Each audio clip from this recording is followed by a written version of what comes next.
Hey guys, welcome back to another video.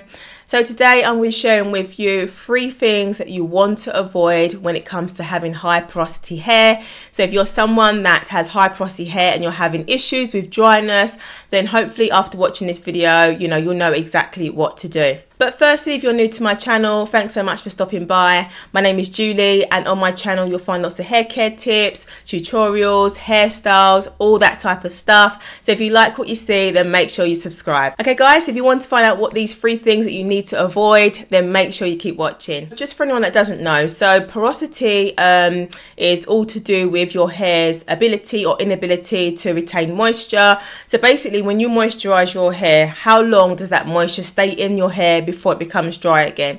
Okay, I do have 2 videos on my channel already all about hair porosity. One of them explains what it is and it goes into a lot more detail, and the second one is 5 different tests that you can use to find out your porosity levels if you don't already know that. So I'll put the links to those videos in the description box, and make sure you check it out. Okay, so the first thing that you want to avoid when you've got high porosity hair is products that have a high pH balance. Okay, so pH stands for potential hydrogen, and basically it's like a scale that measures the pH balance of products from 0 to 14. So anything that has a pH balance between 6 and 0 is very acidic, so that's going to help to close back the cuticle layers of your hair.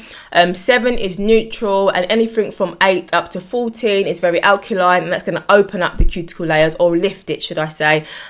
So basically, some things that you want to avoid if you've got high porosity hair is kind of like, using chemical dyes, like semi-permanent or permanent ones. They do have a high pH balance of around 9 to 11, I believe. So when you have got high porosity hair already and then you're dyeing your hair, that is just going to make your porosity levels worse. It's going to kind of make your hair even more dry, and it means you're going to have to put a lot more work into keeping your hair moisturized. Again, the same thing if you're relaxing your hair or you're using texturizers, the same thing again. The pH balance is fairly high as well. So those are some of the things that you might want to avoid if you want to kind of control your porosity levels. Another thing as well is products that we use on our hair. Our shampoos, our deep conditioners, our moisturizers, all those type of things again have a pH balance, and it is hard to know what they are because lots of products don't actually have the pH balance on the front of the packaging. There is one product or one brand that I came across that does have that, and that is Care. They have it on, I've seen it on some of their products. It tells you what the pH balance is. I mean, the pH balance of hair is between 4.5 and 5.5, so anything that is kind of in close range of that is good. As I said, anything that is high is going to lift the cuticle, anything that's low is going to close it back. So what you can do if you're someone that really wants to take it seriously and try to control your porosity levels, you can buy some pH balance strips. You can get them on Amazon, and all you need to do is kind of just get a little bit of the product and put it on the strips, and then after a couple of minutes or so, it should be able to tell you what the pH balance is of that product, and that will give you a good idea as to whether you want to continue using it or not. But as I said, that's just for those of you that are kind of really serious about trying to control your hair's porosity levels. So that's a few things, guys, that you might want to bear in mind. Okay, so the second thing that you want to avoid is using hot water when you're washing your hair. Okay, so when you're using hot water, basically it's kind of stripping out the oils and moisture from your scalp and from your hair, and it's opening up the cuticles. Just like when you're deep conditioning with heat, it kind of causes the cuticle layers of the hair to swell, lift, and raise, open. So, the same thing happens when you're using hot water on your hair. So you want to avoid doing that. Otherwise, when you've finished your washing process, you're coming out of it with your hair, feeling dry and obviously prone to kind of more issues with porosity. So instead, what you want to do is use lukewarm water. So water that's not too hot or too cold when you're washing your hair. And then when you're deep conditioning and you've rinsed it out, you can do a cool or a cold water rinse, and that is going to help to close your cuticles back again. So that way, obviously once you've finished out of the shower, your cuticles are kind of like, hopefully will kind of close back slightly. It will always be slightly open for moisture to go in and out, but it will prevent your hair being raised, and you'll notice a difference in how your hair feels as well. Okay, and last but not least, what you want to avoid is using excessive high heat on your hair.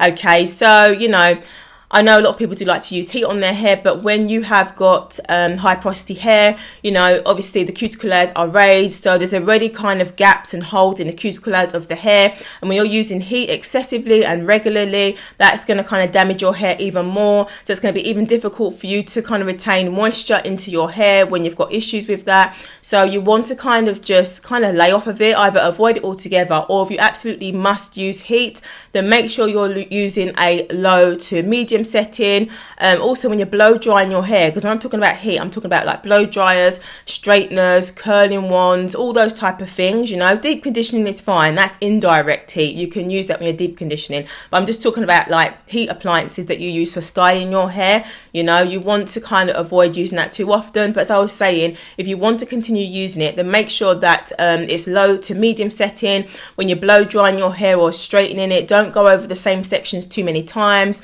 Also make sure that you're carrying out regular protein treatments, because that is going to help to fill in the gaps and the kind of holes in your hair shaft, to kind of temporarily rebuild and strengthen it. And you know, just make sure you're taking care of your hair in general. But yes, you know, those are some of the things that you want to make sure you're avoiding in order to kind of control your pH balance of your hair, especially if you want it to kind of be within the normal range, which is the best porosity level to have.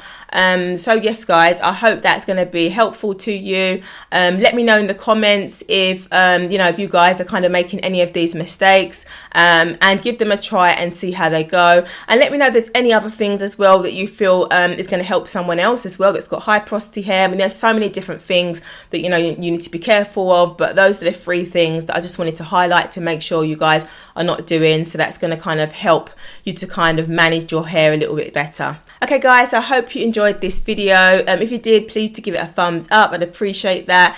Share it with someone who you think will find this video useful, and don't forget to subscribe if you'd like to see more videos. Thanks so much for watching, and I'll see you in the next one. Take care, bye.